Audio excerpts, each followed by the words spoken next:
It is likely, it may even be inevitable, that a Christian may at one time or another be confronted with the problem of division in his church, be it local church or a broader area church along the way. I say, maybe even inevitable. The overt reasons why division takes place in a church are many and varied. They can range all the way from fights that take place over, of all things, how much money you're going to send into the mission field, to where to build the new church building, to whether to build the new church building at all, whether or not our local church will be an open communion church or a closed communion church, and there are differences right in the same town, within churches of the same denomination or even the same convention, that will differ on whether the church should be open or closed communion. They'll differ on how often to keep the Lord's Supper throughout the year. They will have division over the personality, the leadership of the pastor, of the elders, the deacons, of whatever church it may be, and of course there is the old problem of division where doctrine is concerned. It crops up from time to time in a church. These are the overt reasons. The underlying reasons may not be so easily discerned. The problem is when you as a Christian find yourself somehow caught in the middle, almost like you're in a crossfire between two warring factions in a church, which seems strange that it happens, but it does happen because, after all, the last count I ever saw on the matter, and this was been probably 15 years ago, was there were around 492 different splits, schisms, denominations, sects, churches that exist in the United States. By now, that number is probably over 600, what with human nature being what it is. And so the problem of it, occurs and recurs with people. And when you're faced with it, how can you react? What should you do? How should you respond? Who can you support? How can you know who's right, who's wrong? And your own reaction could be very critical to yourself and very critical to other people in the church when you find yourself in that kind of a situation, either perhaps as a participant, an unwilling participant, or even as an onlooker in the situation. In the early years, I recall back in 1958, which is early years to me, it may not be to some of the real old heads in the church, we used to speak of two major criteria that one should look to in the case of a split or a division in the church. I recall, in fact, back in those days, it was kind of interesting. We were, for some reason in 1958, preoccupied with the possibility of a future division in the church. And so looking to the Bible and looking to prophecy, we began casting about in our mind, saying, well, when this division or this split takes place in the church, how will you know what you ought to do? If there happen to be two groups, which group should you wind up allying yourself with? There were two major themes I recall being developed in sermons back in that time. The one theme was love. It is by the criterion of love that you can determine who is continuing to serve God and following the right way and who is not. The other major criterion was the work. Look to the works. Is the work being done? Who is it that's carrying on with the work of God? And both these criterion are absolutely correct. The problem with them is that they are very broad and somewhat difficult to define as to what you mean by the work, for example, and what is love, for example, and how do people show this love toward one another. And there could be a great deal of confusion that could exist in people's minds, even in attempting to apply these broad criteria. We probably would have an intuitive response. In other words, a gut feeling that we know who is right and who is wrong when a situation like that comes along. But we also have to face the fact that our intuitions can be misleading, that occasionally we have been wrong in our gut reaction. Does the Bible give us any tests that we can look to test ourselves, to test the situation, to try to understand what our response should be, how we should act, how we should react once we come face to face with what may well be an inevitable test for all of us, the problem of some form or some degree of division in the church. Paul wrote a lengthy letter to a church that was dividing over several issues. They were dividing over such a simple thing as how to keep the Lord's Supper. They were dividing over matters of marriage and how the relationship of husband and wife and a family should be. More important perhaps than anything else, they were dividing over the question of leadership in the local church. And he wrote a letter which you could fairly easily title An Open Letter to a Divided Church. The letter in question is 1 Corinthians, as I think perhaps many of you already would have surmised.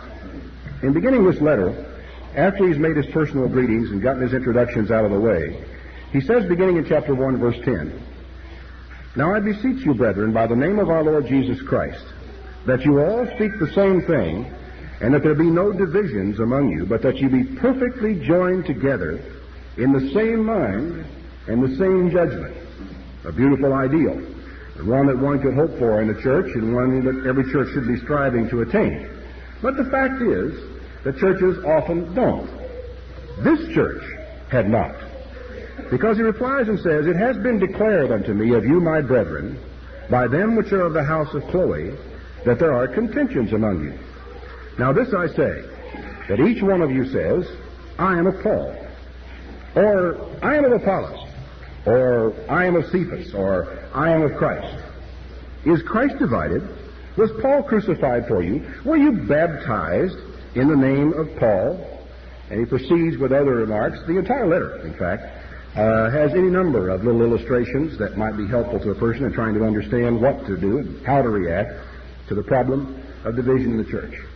Leadership, or the struggle for leadership, is usually involved in some way or in some degree in these problems that arise in a local church.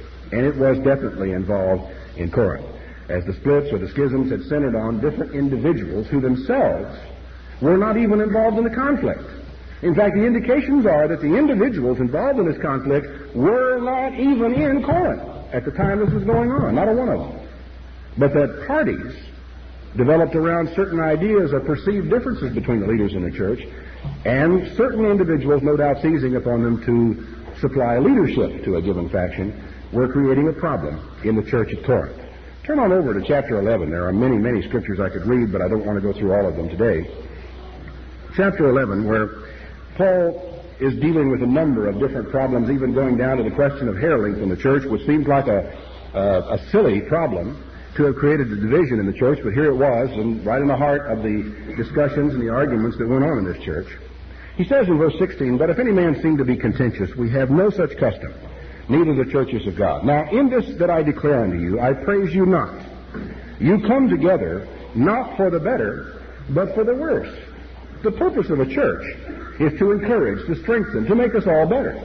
This group was coming together, not being made better, but being made worse. They actually felt worse when they went home from church than they did when they came. For first of all, when you come together in the church, I hear that there be sects or divisions among you, schisms among you, and I partly believe it. And verse 19 is almost devastating when you consider what it means. "For there must be also heresies among you." The word heresies in the Greek could easily be translated sect, because what it means is not just a difference of opinion or a momentarily held heretical idea, but a matured heresy or a sect, a hardened, matured idea contrary to the truth. There he says, these things must exist in the church. And so we ask the question, is division inevitable in the church? Apparently it is. Why is it inevitable? Well, Paul gives something of an answer here. There must also be heresies among you, that they which are approved may be made manifest among you. Now, the implication of that statement is that there exists at any moment in time within a church people, or those individuals whom God approves, and those indications that God does not approve. Because there it is. He said these things exist in the church, and they must be there. And the crises must come to pass in order that they who are approved may be made manifest. Now, it's a strange idea in a way, and yet it is not a new idea. Because you recall, Jesus gave a parable to his disciples in which he pointed out to them in Matthew 13. I think it begins about verse 25. The man who went out and sowed wheat or grain in his field, and after he had gone, his enemies came and sowed tares in among the wheat. It came to pass by and by that when the wheat came up, the tares came up right along with it. His servants pointed it out to him. He said, an enemy has done this. Their immediate response was, well, let's go out then and rip up the tares. Jesus said no. Or there's the wise man said no, because if you do that, you're going to tear up a lot of the good grain also. Let's just leave them together until the time of the harvest. There'll be time enough for sorting them out then. We'll take the wheat into the barn, we'll burn the chaff, or we'll burn the tares. So leave them alone until the time of harvest. Jesus is making it very clear that there's not going to be made some attempt on his part to keep the church in some purified state so that only those individuals who were in total agreement with the truth, the revealed body of truth, whatever that is, that would never exist. Like wheat, tares would grow up together in the church. That there would be existing in the church people who were approved of God and those who were not approved of God. And that the sects would have to begin to come to pass in the church. The heresies, the falling outs, the divisions and the schisms were inevitable as long as you're going to have wheat and tares together. But that in the process, those who are approved of God are made manifest. Now, this approval of God is not something that's simple to see. And sometimes it takes time. And it isn't something you can come in and do a quick examination and hold a hearing and let this group speak against that group and the other group argue back and have debate and counter-debate and rebuttals and somehow come to some realization of who is it that God has approved in this particular situation. Are there any criteria? How do you discern who is approved? Maybe most important, how do you test yourself? What measurements, what yardsticks do you hold up against your own life, your own attitudes, your own frame of mind, so that you can tell yourself, say, yeah, I may not be right in all the doctrines, or I may not be right in some of the things that I believe, but at least I am trying to be approved of God as one who is looking, who is trying, and is trying to grow. Because you have to put these, you yourself could wind up being a factor involved in a division or problem of division in the church. If someone appealed to me to judge between factions in a local church, how could I know what I was seeing? In the first place, I think I would try everything in my power to avoid being dragged into a situation of having to judge between factions in a local church, but sometimes you may find yourself in a situation where you can't avoid having to make a decision where people are concerned because of what something is going on. Now, there are certain patterns of behavior that can be very revealing when you get into this type of situation. There is no single criterion that is sufficient of itself. In other words, I can put up this one thing, love. I can write this big word up in bold letters and I can say that one thing is all I need to know who loves the other people. If you've ever found yourself in this kind of a situation where you had to apply that criteria, you'll realize there's a little bit more to it than that. Or if you try to put the work up on the blackboard and let's use this as the measurement, you again find yourself with problems. It is difficult to measure. For more than one person may be preaching the truth or preaching the gospel. And no human being is going to have everything right, I trust, in this time and in this age. Turn back to Hebrews, if you would, to the 5th chapter. Hebrews chapter 5, in verse 12. Writing to these people, he says, "For when for the time you ought to be teachers, you have need that one teach you again what be the first principles of the oracles of God, and are become such as have need of milk and not of strong drink. For everyone that uses milk is unskillful in the word of righteousness, for he is a babe. Strong meat belongs to them who are of full age, who have had by reason of use their senses exercised to discern both good and evil." There is, as I said, more to it than just simple black and white criteria. There are a number of factors. There are whole patterns of behavior that can emerge in a situation like that. And there's a need to have your senses exercised in order that you can be able to discern between good and evil. Now, if your senses need exercising, there's one book of the Bible that provides a veritable gymnasium for this purpose, and I want you to turn back with me to the book of Proverbs. And I want to show you what I mean. Because in the process of studying through here, you can begin to take certain ideas, certain concepts that into your heart and into your mind, that consequently when you find yourself facing difficult situations in the future, you'll begin making judgments and discernments based upon these principles. And in fact, in many cases, you already have.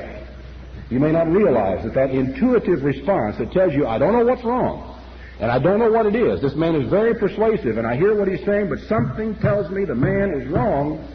You may not realize it, but it's something that was put into your heart and your mind long ago as you made your way through the pages of the Bible, and it's all been right here. What I want us to do today is to look at some of those things that maybe we implanted subliminally in our mind, those things that do determine the choices that we make, and if necessary, maybe make a few adjustments in the evaluation or the method of discernment that we might use.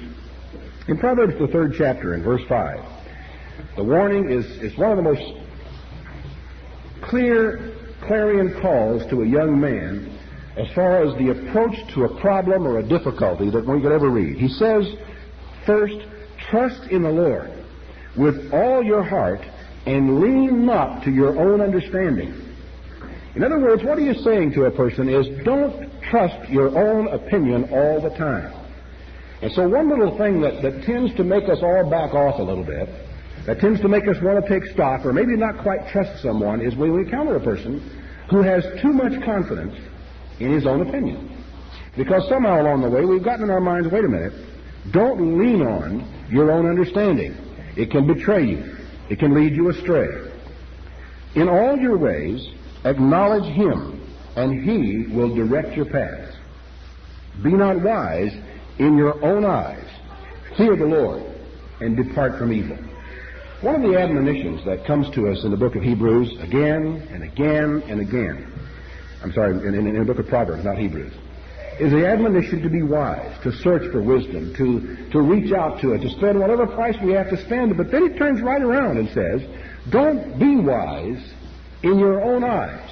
Don't lean to your own understanding. Essentially what he is saying is, don't place too much trust in yourself.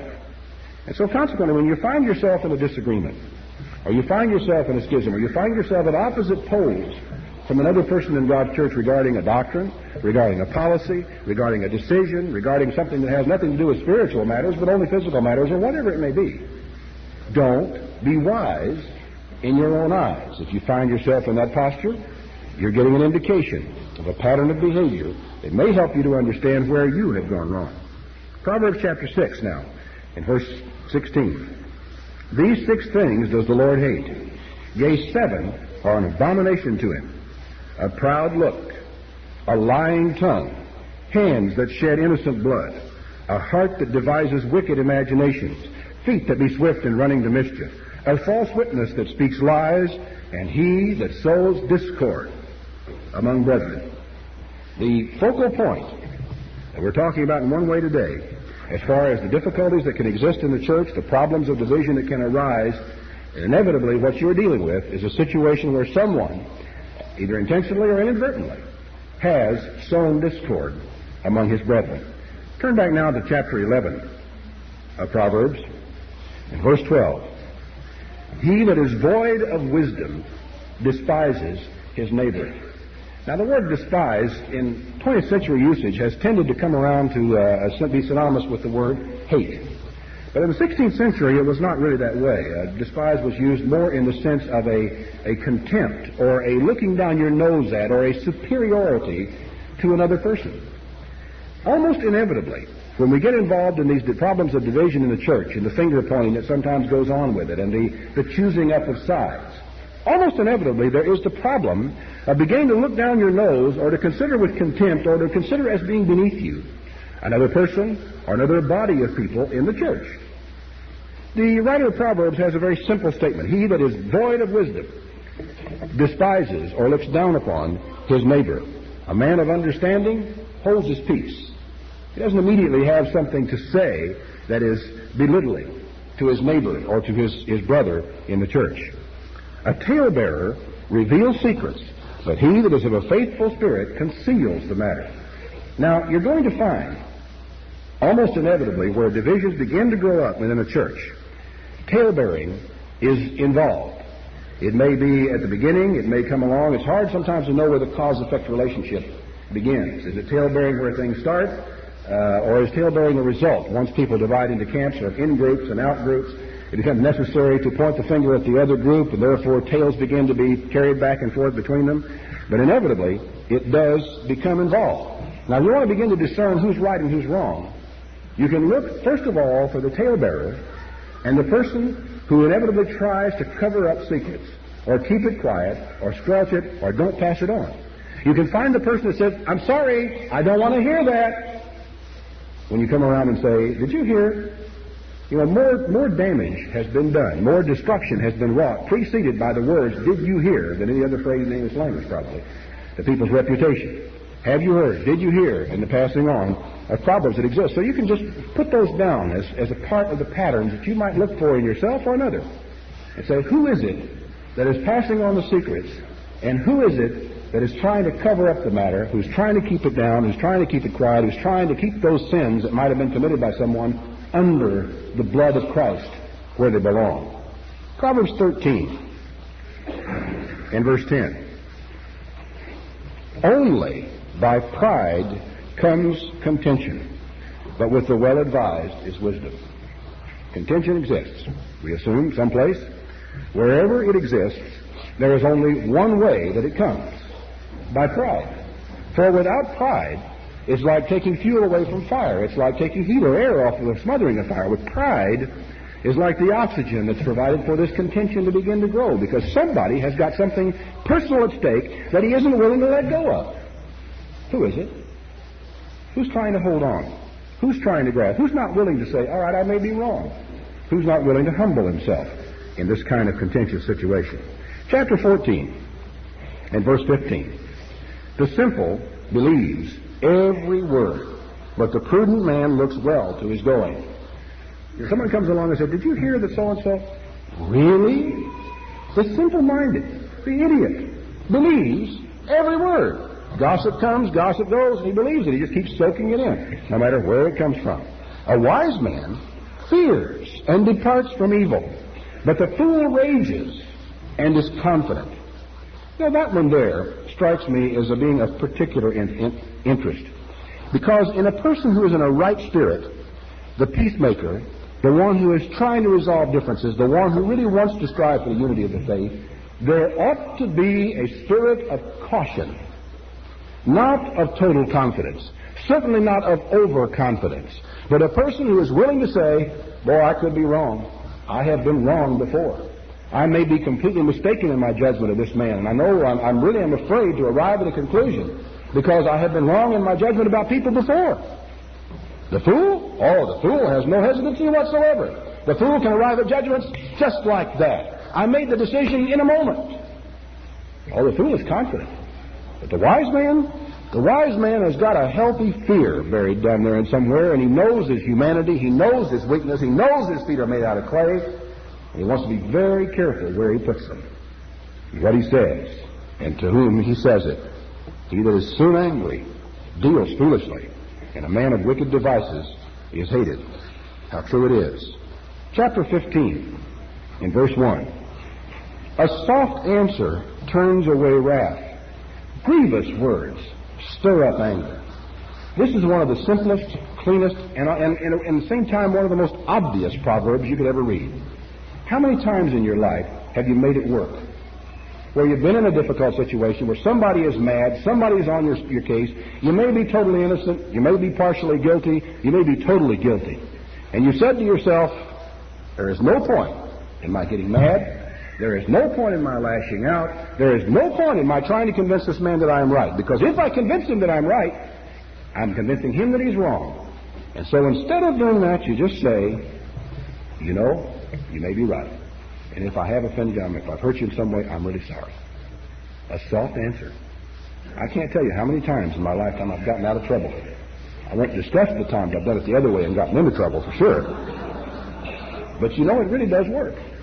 The soft answer, the apology, the quiet response, or even when you don't feel there's anything to apologize for, just the soft answer, the understanding answer to another person makes a lot of difference. And so if you're trying to judge in a situation, and you see one person being conciliatory and saying, well, you may be right, or I'm sorry, or giving the soft answer, and the other person continuing to prod and continuing to push, well, you put that down alongside the little categories of other things in the pattern of your mind that you're trying to keep in mind as to who's being led by the Spirit of God, who's trying to follow the teachings of Jesus Christ. It can help you to understand. Verse 2, the tongue of the wise uses knowledge aright, but the mouth of fools pours out foolishness. There's a funny implication in this, because what it seems to be saying is that there is a way to use knowledge wrong. That there can be truth. It can be something you actually have got evidence of. It can be something that's concrete and that's sure, and you can actually use this in a harmful and a detrimental way. The wise uses knowledge right. How are people using the knowledge that they have? You know, Paul, when he wrote to this Corinthian church, faced this very problem. They were a church that had knowledge. They were a church that had spiritual gifts. And so Paul writes to them and he said, now look, brethren, I want you to understand, knowledge is a good thing. Knowledge, though, puffs up, whereas love builds up. Trying to help these people to understand that knowledge wasn't everything. that you could be right technically, right doctrinally, right as far as knowledge, right as far as all sorts of things, and be in an utterly wrong spirit. Difficult thing for some people to grasp, because there's nothing more dangerous to a human being, it seems, than being right too often. Think about it. You know, all of us are going to be wrong a certain percentage of the time. We're going to make mistakes in judgment. At least I am. You know, I think most of us would agree with that. We are going to be wrong a certain percentage of the time. We need to pay very close attention to those times we're wrong. We need to remember them and keep a firm grip on the times that we were wrong. Why? Because the natural human tendency is to remember all the times that you were right and to conveniently forget the times that you were wrong. And so if you have a good record of accuracy, there's a great danger that you will then begin to trust in your own judgment almost implicitly, to where you begin to assume that you are right all the time. Because if you are right 99% of the time and wrong 1% of the time, it's like a booby trap sitting there waiting for you to reach up and slap you down. You must never forget the 1%. Or in my case, the 51%, or whatever it may be, that for your case, that we are wrong. Because we've got to learn that when we are right, to use it right, but also to realize that knowledge, being right, can puff up, can create an ego problem, and can begin to create problems then for other people. Verse 10 of this 15th chapter is also interesting in this light.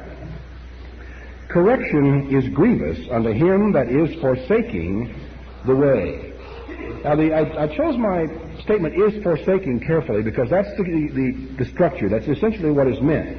The person who may not yet have forsaken the way, and he still may be in it, but he is in the posture, in the process of beginning to forsake the way. And any type of correction tends to be grievous. It tends to be aggravating. It tends to be irritating to a person who's in that posture. Now, the correction may be stated very kindly by, there are many ways you can, quote, correct people, end quote. Some of us at Ambassador College in the old days can remember some of those correctional sessions when we wished we had on our asbestos underwear. Some of them could be pretty harsh. But correction can come gently. It can come in a sermon as a collective thing. I'm not directed at us personally. It can come in a letter from someone who writes trying to correct a misunderstanding, trying to explain something that went wrong. Have you ever been in a situation where you have tried to explain, tried to correct a misapprehension, and you've written and said, I think you may have misunderstood, and begin to try to straighten, only to get back this violent response, an almost irrational anger that comes back at the mere suggestion of the correction of an attitude or a thought? Correction is grievous to the person who is in the process of forsaking the way. It's one of the aspects of it that a person needs to understand in themselves when they find themselves caught in the crossfire, when they find themselves caught involved in a split or a schism or a division or some hostilities between people who are supposed to be Christians. To realize that in myself I need desperately to remain responsive to those who would correct me for whatever reason. For whatever reason. I used to try to explain to the students in speech class who would occasionally get a little bit aggravated because they'd get up and give a speech, they'd get down, sit down on the seat, and I would ask some student of the class to evaluate first, which I always did, and they'd get an evaluation that seemed to be rather caustic and very cutting and very unkind to them personally and missed the point. It was difficult to help them to understand that the worst evaluation you will ever get is important to you, because it tells you something about how you affected that one person in your audience.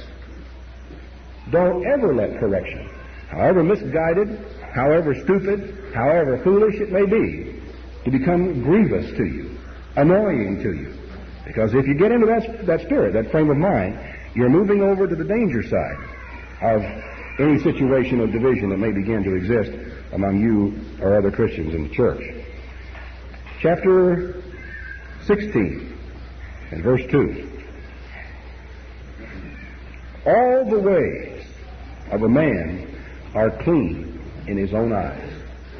One of the most important things to realize is that the person who is sitting on the opposite side of a dispute from you is not a fool. At least you had better not ever get in the posture of considering him to be a fool. Because when you do that, you are overlooking a pair of things. First of all, his way, his belief, his conviction is right and clean in his own eyes. He is not deliberately, maliciously trying to cut across or to hurt you or to argue with you. He believes it or he wouldn't be there. In most cases. The only way for you to be safe is to assume in all cases that he really believes that his way is clean in his own eyes. The other reason you need to keep this in mind is because you, no matter how much you believe you are right, no matter how much you may believe you are clean, you may be in the category of the man who just says, I believe my way is right. Whereas it is the Lord that weighs the spirits in the balances. And even though you may think you are right, you can be awfully, awfully wrong. Commit your works to the Lord, he said, and your thoughts will be established. Trust him. Don't trust your own ideas and your own thoughts. Verse 18, pride goes before destruction, and a haughty spirit before a fall. It is better to be of a humble spirit with the lowly than to divide the spoil with the proud. Now, he draws a kind of a funny analogy in here between a couple of categories of people who are a group who are proud and a group who are humble. And I can easily see how a person could get in the front of their mind and say, now, wait a minute. If I just give in, if I just play doormat, if I just roll over and play dead, I mean, evil men or these people are going to take over and this is going to go, and they're going to win. Solomon said, you are actually better off to divide a little bitty portion with the lowly than to have victory and divide the spoils with the proud. And so you need to realize that although there are times when a man has to stand up and be counted, indeed, there are times when you shouldn't roll over and play dead, indeed. But the difference between pride and humility is a delicate balance that must be weighed as to the motive and the reason why you are doing what you are doing. If you are defending your own pride, there could be a problem as you wind up among the group who are dividing the spoil with the proud rather than having a portion with the lowly. 16 verse 25. There is a way that seems right to a man, but the ends thereof are the ways of death. And this is the warning that comes to every one of us individually as we sit in a congregation or among a group of people or in someone's living room and two people, and one of them may be us, are arguing and bickering over a point of doctrine or leadership or direction or what the work should do or whatever else it may be. There is a way, as I sit here, that could look absolutely right to me, and at the end of that road is death. That's why you should not necessarily lean to your own understanding or trust your own ideas in this kind of situation. Verse 27, an ungodly man digs up evil. You know, there is enough evil, enough garbage, enough trash that's going to come our way in our lifetime without us going out of our way to dig it up. As people come along and say, did you hear that, or have you heard this, or did you know that, and to dig up, as I think we've called it, a spiritual grave robber, to dig up other people's sins and begin to spread them around.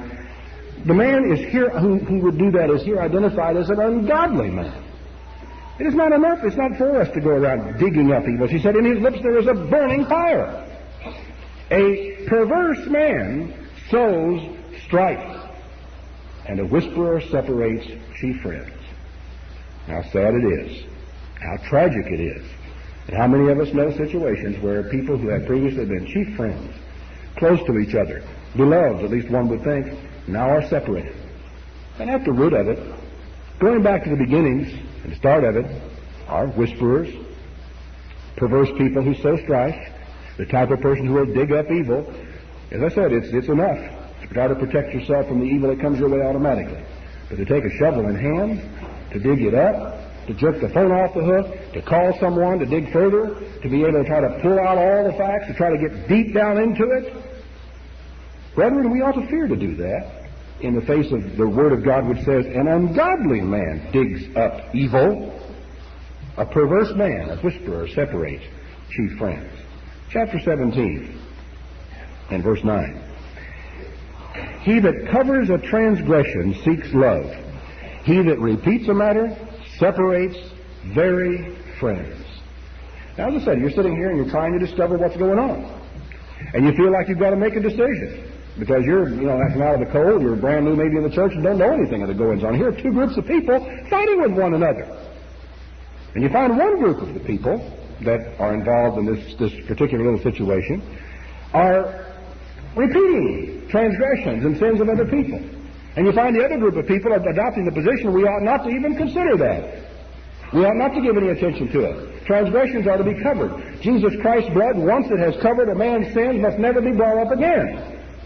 Someone might even point out to another person that if you, having been forgiven of your sins, then refuse to forgive another whom God has forgiven, you could lose your own forgiveness, man. Be careful. Now, that kind of a spirit, that kind of a warning needs to be heeded. The one that is covering transgression seeks love. But the person that repeats the matter, between friends, is not seeking love. So if we go back to the old criterion we were looking at back in 1958 of who's showing love toward one another, here we have a concrete, empirical, verifiable, observable phenomenon that we can look to see who is trying to seek and to show love in the church of God. Continuing in chapter 17, verse 27. He that has knowledge spares his words, and a man of understanding is of an excellent spirit, a cool spirit. The man of understanding doesn't get excited about these types of things, adopts a cool approach, because that's what the margin is for understanding. It is a cool spirit, not reacting violently to the things that go on, not immediately having something to say about everything that comes his way. Verse 28 is a beautiful phrase. Even a fool, when he holds his peace, is counted wise, and he that shuts his lips is esteemed a man of understanding. Oftentimes, the person who's got the most to say may be in the most dangerous attitude. It's certainly a part of a pattern of behavior that needs to be observed carefully if you're going trying to decide whether who's right and who's wrong. And by that I mean whether you're right or you're wrong. Chapter 18, verse 2. A fool has no delight in understanding, but only that his heart may discover itself. Now, what does that mean? Revised Standard Version says, a fool has no delight in understanding, but only in expressing his opinion. In other words, that his heart, his thoughts, his mind may discover themselves to you. You find yourself probably from time to time in a conversation to where you're trying to talk to somebody or trying to explain something to someone, and they really don't seem to pay any attention to what you're saying. You ever been around where a person is obviously, instead of paying attention to you when you're speaking, are thinking about what they're going to say next? And you wonder why this conversation wanders down this strange track? A fool has no delight in understanding, but only that his heart may discover itself. The person who has his opinions or is opinionated and has to be involved in expressing his opinion can find himself all too often on the wrong side of the tracks where this type of controversy is concerned. Verse 6. A fool's lips enter into contention, and his mouth calls for strokes. A fool's mouth is his destruction. His lips are the snare of his soul. The words of a talebearer are like wounds. They go down to the innermost part of the belly. Again and again through Proverbs, we find the role of the talebearer emphasized as a part of the problem that can exist in the church. Verse 13. He that answers a matter before he hears it is a folly and a shame to him. Probably no technique has been more neglected in our world today than the technique of listening. The ability to sit down and pay attention to another person, and when they're through talking, to fully understand and be able to explain back to them what they just told you. To be able to listen, to hear, to understand. We seem to think, I guess most of us do, that, well, you were born with the ability to listen. Oh, no. Oh, no. The ability to listen involves certain techniques that can be learned, and you can become a much more effective listener. And you need to start paying attention to yourself and how you listen to other people. Or if you do not hear, and then you attempt to arrive at answers and conclusions and decisions when you have not heard the matter sufficiently, it's a folly and a shame to you. Verse 23, the poor uses entreaties, the rich answer roughly. Now that's one that is sometimes easy to spot and easy to see in a conversation. As you find one person simply entreating and saying, well, look, please, let's don't get to go down this path. The other person's bristling and adopting a hostile posture. Now, that one is easy. Our intuition should tell us who's in the wrong and who's got into a wrong spirit when we see that kind of a situation developing. Chapter 19 and verse 11. The discretion of a man defers his anger, and it is his glory to pass over a transgression. Now that is really interesting because, first of all, earlier we've had it pointed out to us that is really an ungodly man who has to get out his shovel and begin to dig up evil. Now we are dealing with the convert verse of this where he says it is actually the glory of a man to just pass over a transgression. Someone's busy trying to tell you about some error that another person made, some transgression, some sin, great or small. It's a glory to you to be able to say, I'm sorry, that's not important. It's not important to me. Now, some people have difficulty understanding why it would be that you would say, I'm sorry, that is not important. What is important is the forgiveness of Christ, the mercy of Christ, the compassion of Christ, that should find expression in the heart and the mind of the person who has the Spirit of Christ. And so, as Christ will pass over a transgression, even so should we. Verse 27. Cease, my son, to hear the instruction that causes to err from the words of knowledge. I'm afraid a lot of the time, the instruction, from whatever source it may come, that tends to cause people to wander off and down the wrong path, people listen to it. They may know that it's leading them in that direction, and for some reason they continue to be involved in and listen to or follow the track of the instruction that leads them to err from the way of understanding. To cease from strife, but every fool will be meddling. Now, the idea of honor, to actually have a situation going on in which you inadvertently, or whatever reason, found yourself involved. And you hear, all of a sudden you come to yourself and says, wait a minute, what am I doing? Here I am sitting arguing with this man. When you find that, it is an honorable thing to cease from strife. To just say, well, whatever you say, you maybe you're right, I don't know. Or I think I'd rather not talk about it. Why don't we move on to something else that we can agree on? To whatever is necessary to cease from strife.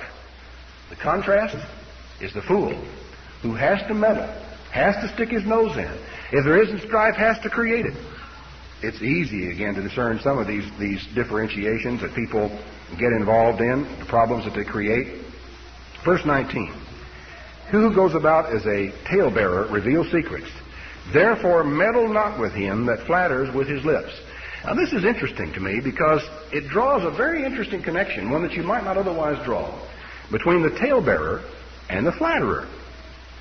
Now, chances are, if you're mentally healthy and normal, excess praise embarrasses you. And you find yourself wanting to back off from it. You find yourself tending not to trust maybe as much the person that flatters as you ought to. You find yourself tending to want to, shrink up a little bit inside of yourself. Most people, when the flattery or the praise gets excessive, respond in that way because they begin to realize there's a certain insincerity involved in it. I wonder sometimes if we realize that whenever we get a person is doing this, an ingratiating point of view, that God connects this person with the talebearer. And I have to confess that in my lifetime, my limited experience, the people who I've known who have been the greatest flatterers have been some of the greatest talebearers that I have known. Make it down. Keep it in your mind and think about it as you make your way along the way. But be careful about people that flatter. Another thing you ought to be careful about that isn't mentioned right here specifically is that this person that you're involved with or that's flattering and buttering you up and making you, you're my friend and we're friends, and sits there and then proceeds to tell you all of the dirt and evil about this other party over here. Do you realize that he feels perfectly free to do the same thing about you when he's talking to somebody else? Have you ever experienced a situation where someone sat down with you and began to badmouth a third party? Began to tell you A, B, and C about this third party over here, and you just sit there with a blank expression on your face and say, absolutely nothing. Absolutely nothing. And then change the subject. Only to find out a few weeks or days or whatever later that you have reported to have said A, B, and C about this third party. Ever happened to you? It's happened to me. And you begin to realize, wait a minute, if I sit here and listen to this person go through this, he assumes that I agree with him, and then maybe in some sort of mental transfer in his own mind, he winds up telling somebody else that I feel A, B, and C about this gentleman over here, when I didn't feel that at all. It happens. So you need to be very careful about so much as even grunting or nodding your head or even being acquiescent to somebody who is sitting in front of you bad-mouthing a third party.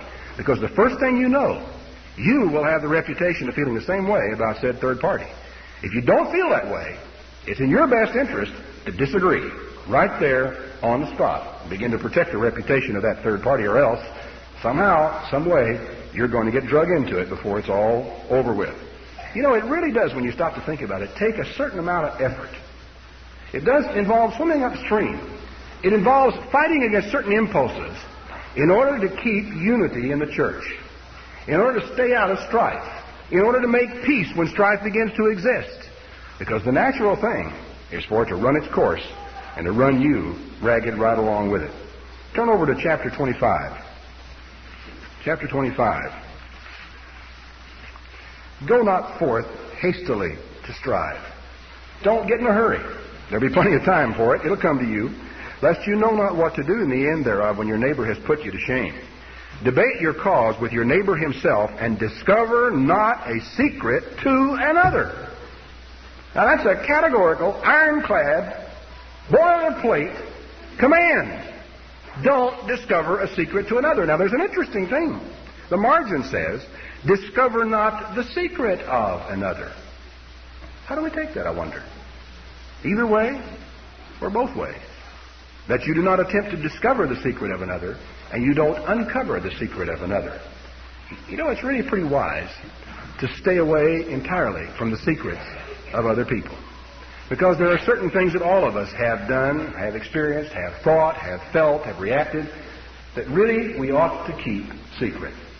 They're nobody's business but ours. It's between you and God. Why should a third party, why should a fourth party, why should other people have that as a topic of conversation among them like a bunch of fools? Don't discover a secret to another person. If you've got a problem with a man, if you've got a problem with her or with him, debate your cause with your neighbor herself. Don't discover the secret to a third party. And, I think very good wisdom, don't try to discover the secrets of other people. Lest he that hears it put you to shame, and your infamy turn not away. The sad part about this is that it is so easy, with just neglect, without even all that much neglect, that just by a casual error or a little slip or a little mistake, to find yourself in a situation of being put to shame and having an awful hard time getting it away from you and getting clean of the thing. Just because you allowed yourself to get dragged into a strife that really didn't belong to you in the first place. Chapter 26 and verse 17. He that passes by and meddles with strife belonging not to him is like one that takes a dog by the ears. You're just asking for trouble if you get involved in arguments that are none of your business. But a fool will do it. As a madman who casts firebrands and arrows and death, so is the man that deceives his neighbor and says, am I not in sport? It was only a joke. I didn't mean anything by it. It wasn't all that serious. Verse 20. Where there is no wood, the fire goes out. So where there is no talebearer, the strife ceases. All right? Let's put a simple equation together. The strife is still going on. Therefore, there is still a talebearer. Because where there is no talebearer, it goes out. It goes on to say, as coals are to burning coals, and as wood is to fire, so is a contentious man to kindle strife. And so in a way, all you have to do is cast your mind about and say, where's the talebearer? The problem is, it may be you. You may not have realized it. It may have been a relatively innocent thing. It may have been a casual thing. It may not have been a malicious thing at all. But yet you, and you, and you, and the person over here, and some other person may very well be the talebearer that is a part of the fuel that is keeping this thing going. You may not be able to stop others, but at least you can take your own log off that fire. At least you can stop pouring more fuel on it. At least you can stop at that point in time. Finally, in Proverbs for this moment, chapter 30, in verse 32. If you have done foolishly in lifting up yourself, or if you have thought evil, lay your hand upon your mouth. Now, this is a fascinating scripture. I think back to the years when I was dean of students over in Brickett Wood. It's one of the places where this really came home to me. I can't tell you how many times in my life that I have gotten out of trouble by practicing this scripture. The impulse, when you have made a mistake, when you have really put your foot in it, and terribly embarrassed, is to want desperately to try to somehow explain it away and help the people who know about it to realize that you're really not that stupid, that you really don't make that kind of mistake, or that you're really not that kind of person. The problem is that all the time you're explaining and apologizing or whatever it is you're trying to do, you are focusing their mind ever clearer on the thing that you have done. Whereas if you just shut up and blend into the wallpaper, it just passes away. The reason it became so evident was because of watching students trying to get, out of trouble and only getting themselves in deeper when they tried to explain what they had done and why they were with that girl out there that particular night in that particular place and so on and so forth. They really were better off just to say, I'm sorry, I was wrong, have mercy. But they have to try to explain all the time what was going on. There can be as much vanity in an apology as in anything else. And I think you can use this criteria. If the apology will help and encourage and alleviate the pain of the other person, then by all means, apologize. But if the apology is an attempt to whitewash yourself, or to help somebody else realize you're not really that stupid, or that you really aren't that kind of a person, and if it's self-oriented, lay your hand upon your mouth. Because you see, it's a dead giveaway to the other person if you make any attempt to make an apology that's obviously designed to whitewash yourself. You're far better off to say, I'm sorry, I was wrong, it was a mistake, I was stupid. Because you see, the more you tend to denigrate yourself, the more the other person feels inclined to try to encourage you and say, oh, no, you're not. And so you're far safer. If you're going to apologize at all, don't try to do a whitewash job on it. But whatever you're doing, do it for them. Don't do it for yourself. That kind of a response, that reaction among people who have offended one another in a church, that kind of a situation where people are trying to resolve the difficulty can tell you a great deal about where people are coming from. There are, in effect, two major postures that you can observe in people. Two major differing postures are actually, they may be similar in this regard. One of them is the posture toward themselves. In writing to the Corinthians, Paul made an interesting statement. He said, I hear that there are people in the church here that are going to law with one another, and that before the unbelievers. I am appalled, he said. I don't understand this. This is unbelievable that you people should be doing this. And as he goes on down in 1 Corinthians 6, he says, why do you not rather suffer wrong? You don't have to defend yourself. You don't have to adopt this pugilistic posture. You can't do that to me. Paul says, why don't you rather suffer wrong? He even implies, let yourself get taken to court. Jesus said, when he was discussing with his disciples about the matter of their response to other people, he said, if a man smites you on the cheek, turn to him the other one also. All these years we have argued and discussed and wondered and pondered. Here I am, I'm walking down the street some night and a man walks up and just belts me right in the mouth. And I thought, it vexed me on the side. Never seen him before. Now, should I get up and run or protect myself, or am I supposed to get up for like some dumb fool and turn the other cheek to it? Now, we can argue about that for a long time. But I'll tell you where I'd like to see us finally resolve the question in our own mind. If our brother in the church who attends with us verbally, or maybe intentionally, or inadvertently, or for whatever reason, smites us symbolically on the cheek, that we turn the other one also. That if our brother in the church is trying to take away our coat, we say, here, take my vest as well.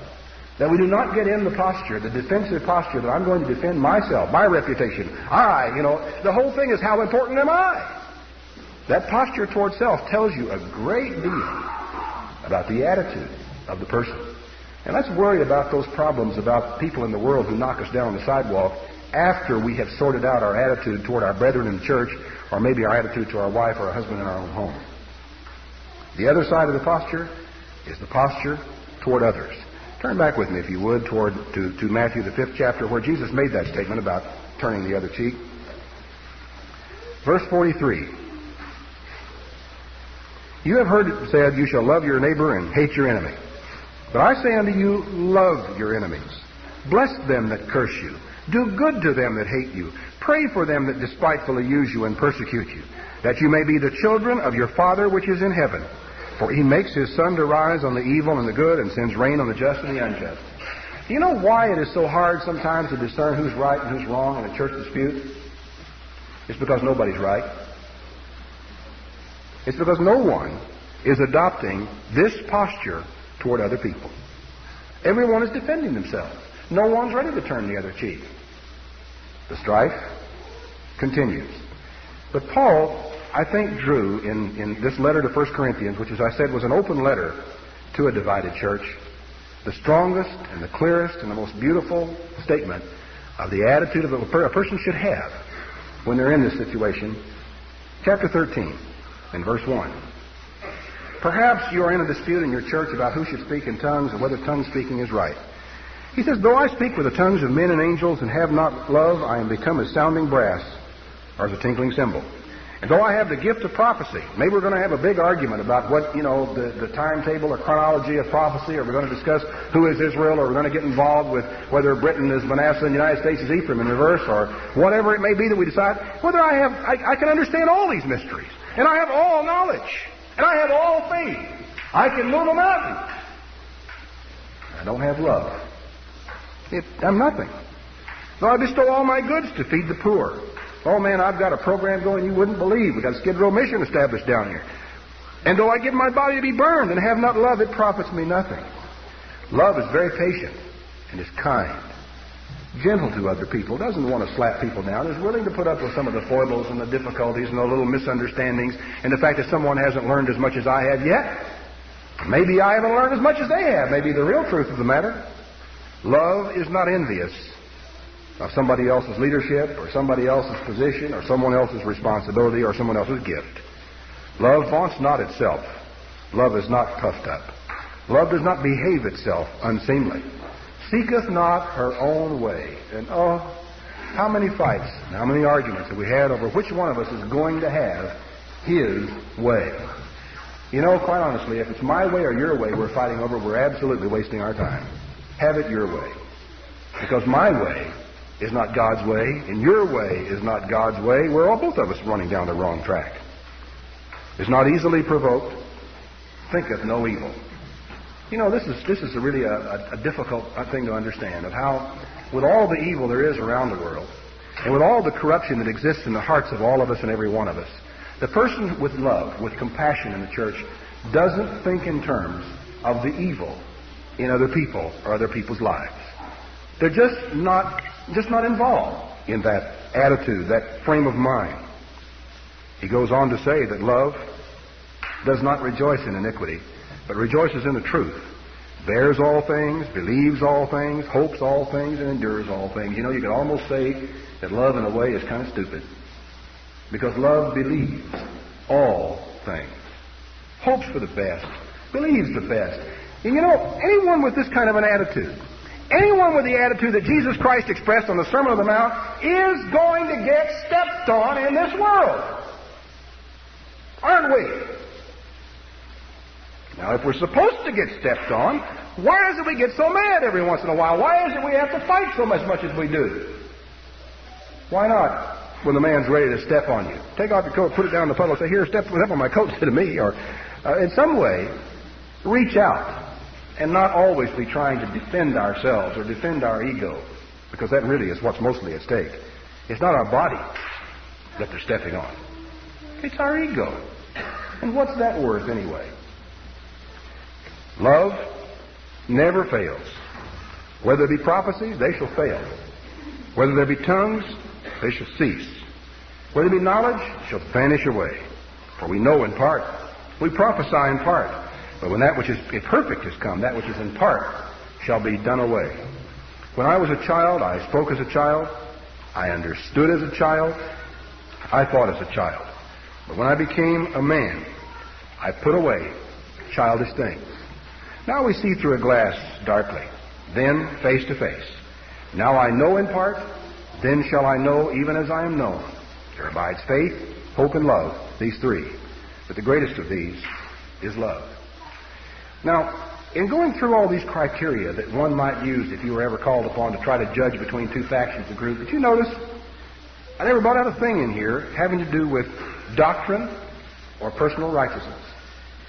Because you don't determine, when you're in that kind of a situation, who's right and who's wrong by being able to sort out all the doctrinal questions, or to be able to see, which one of these men leads the cleanest of the personal lives and so forth. You can be an absolute Pharisee as far as your personal life, be Mr. Clean, and yet have your insides, your body, be rotten.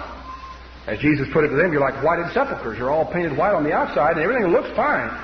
On the inside are dead men's bones.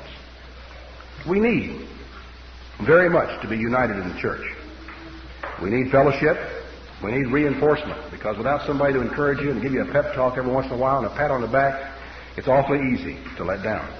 We need the nourishment that comes from being spiritually taught and being encouraged along the way. Paul, writing to the Hebrews, warned them in chapter 10, verse 25, he says, "Don't forsake the assembling of yourselves together, as the manner of some is," realizing the importance of the church, and the church is a nourishing body for God's people.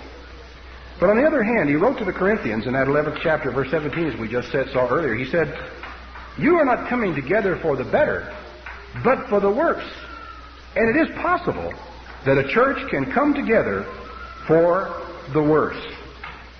Primarily, problems arise in a struggle for leadership in a local church. Who's going to be in charge here? Who's going to exercise spiritual leadership over the church?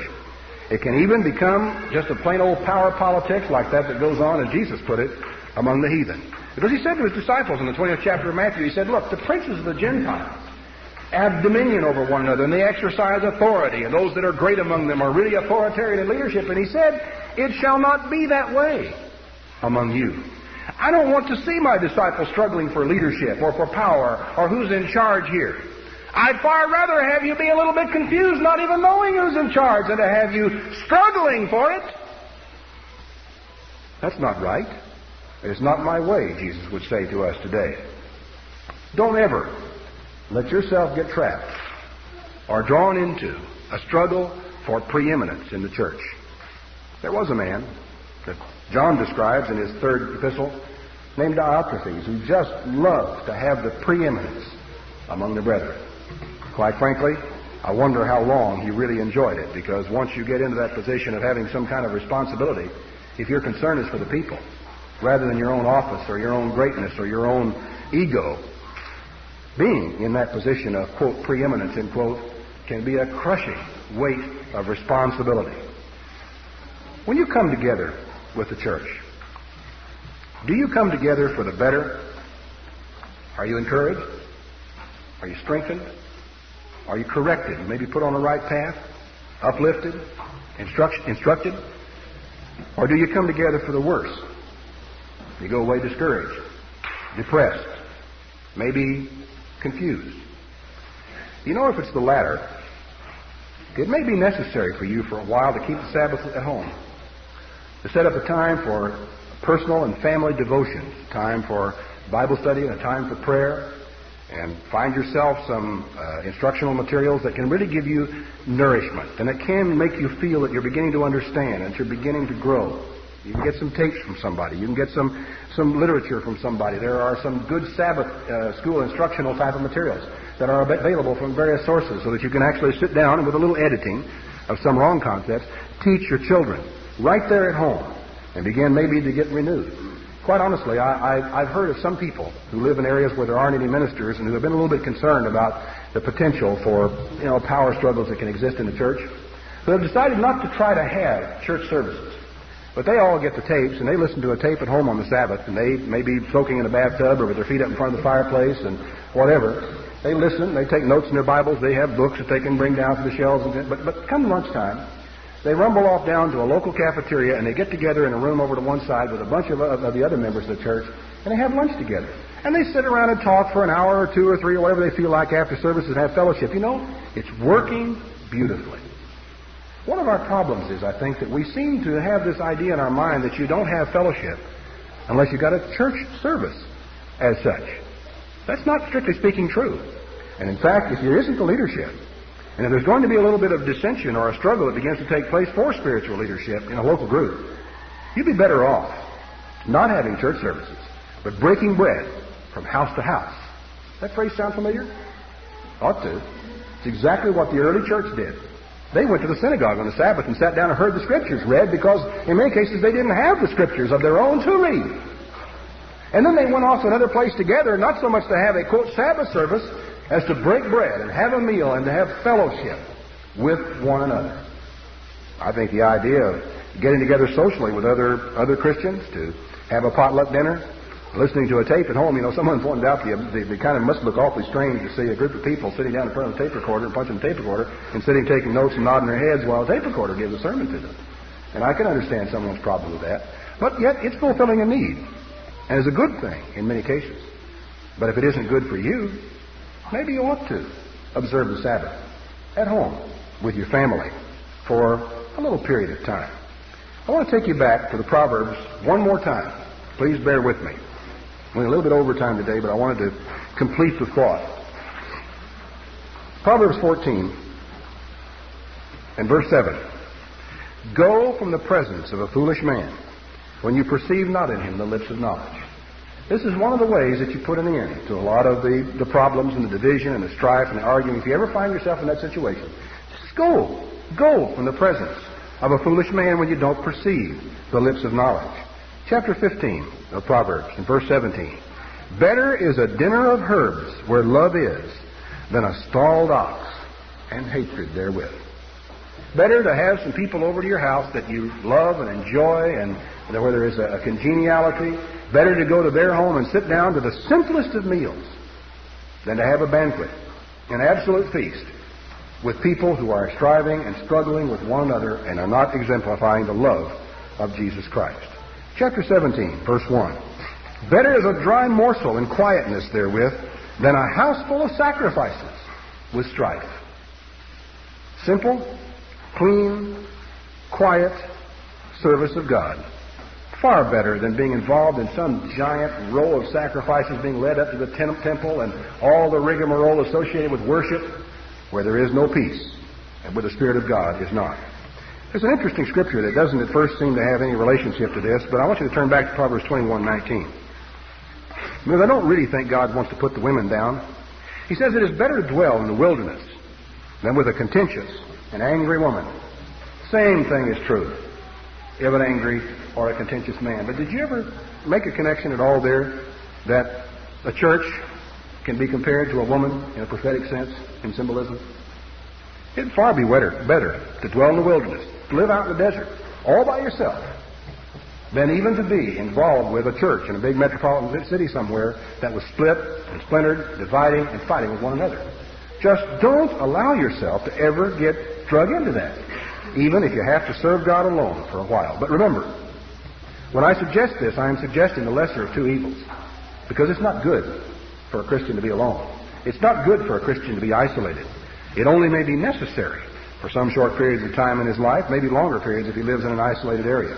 It's far better that we should humble ourselves and stick together as a united church.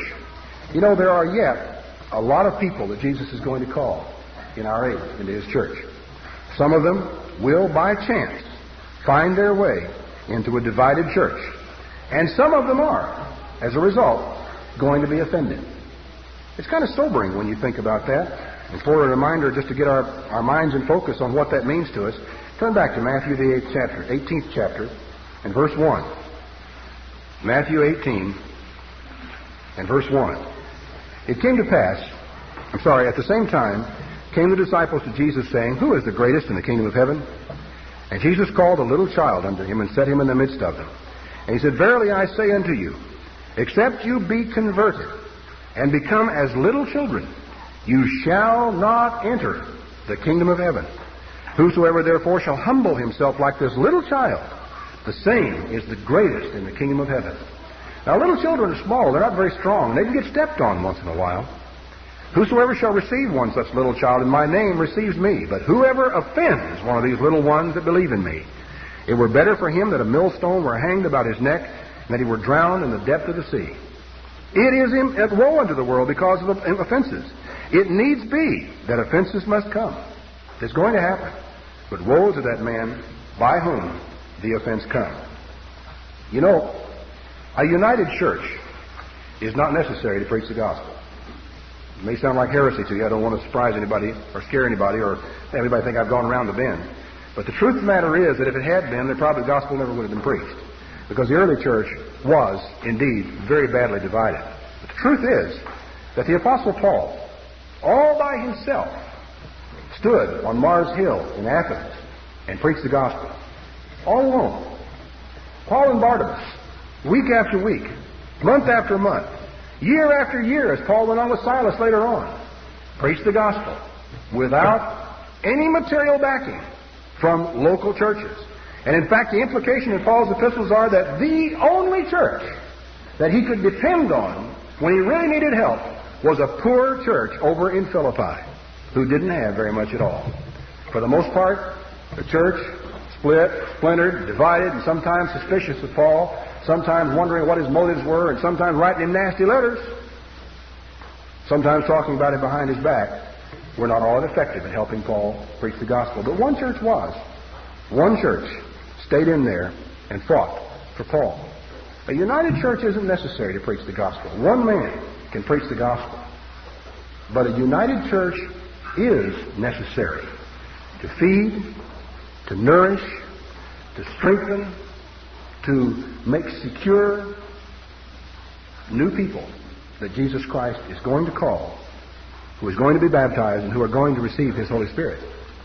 For that, a united church is essential. These new people that Jesus Christ will call by whatever means He decides to call them, and He has more ways than you and I would ever know about, need you. They need you. Writing to the Philippians, that church that he loved so much, we have to realize that even there, dissension reared its head. Because he wrote to them in verse 1 of chapter 2, saying, "If there be therefore any consolation in Christ, if any comfort of love, if any fellowship of the Spirit, if there are any emotions, any feelings, any mercies, fulfill my joy that you be like-minded, having the same love, being of one accord, of one mind." Now this is what we are supposed to do. We're not really supposed to drop out of church. We're not really supposed to go off and keep the Sabbath on our own. We are supposed to be together and be like-minded and one accord and working together for common goals. Even occasionally if it means we're going to have to rebuke one another for some of the attitudes that we've shown. Let nothing be done, he says, through strife or for vainglory or for self-exaltation. Let's don't do anything for those selfish reasons. But in lowliness of mind, let each esteem the other as better than themselves. A scripture that absolutely blows the minds of most people. Because the idea of being able to conceive of others as being better than me, and we try to find ways of explaining around this thing. We try to say, well, more important than me, and we explain it here, and we explain it there. And yet Paul is saying to us the way is to esteem the other as better than yourself. An attitude we're supposed to strive for. Don't look every man on his own things. Look after the things of others and take care for them. Let this mind be in you, which was also in Christ Jesus, who being in the form of God, thought it not robbery to be equal with God, but made himself of no reputation, and took upon him the form of a servant, and was made in the likeness of men. Nobody ever suffered any greater assassination or assault on his reputation than did Jesus Christ. And I know sometimes we feel like we've got to fight for our reputation, you know. We're concerned about this great reputation that we have got. Do you have any idea what kind of a reputation we have earned in the eyes of God? If the truth were known, is that worth fighting for? When Jesus Christ, our Lord and Savior, made himself of no reputation. He took upon him the form of a servant, was made in the likeness of men, and being found in fashion as a man, he humbled himself and became obedient unto death, even the death of the cross. Let this mind be in you, which was in Christ Jesus, we are told. It's a tall order. But it's easy to see how that if we did, we wouldn't have to face much division in the church. You know, I can't help but think sometimes when letters come in or people call in and they're all concerned and there's a certain amount of bickering going on about where's the church going to meet. One area was, really got very mad at each other and were discussing where's this church going to meet. One group thought it should be there and one thought it should be over there. And I thought to myself, going a long way back to an ancient king who stood and had two women come to him arguing about a baby. And he said to them, this is mine. And the other one said, no, it's mine. They were screaming and crying in front of him. Solomon said, bring a sword. He brought the sword out and he ordered the man. He says, cut that baby in two and give half of it to each of the women. He had no intention of hurting that child. The instant the sword was taken, one woman said, no, give it to her. It's her child. How did Solomon know? He knew by the one that was willing to give, the one who had love for the child, the one who was concerned for the child. Maybe we can learn from that old and carnal king.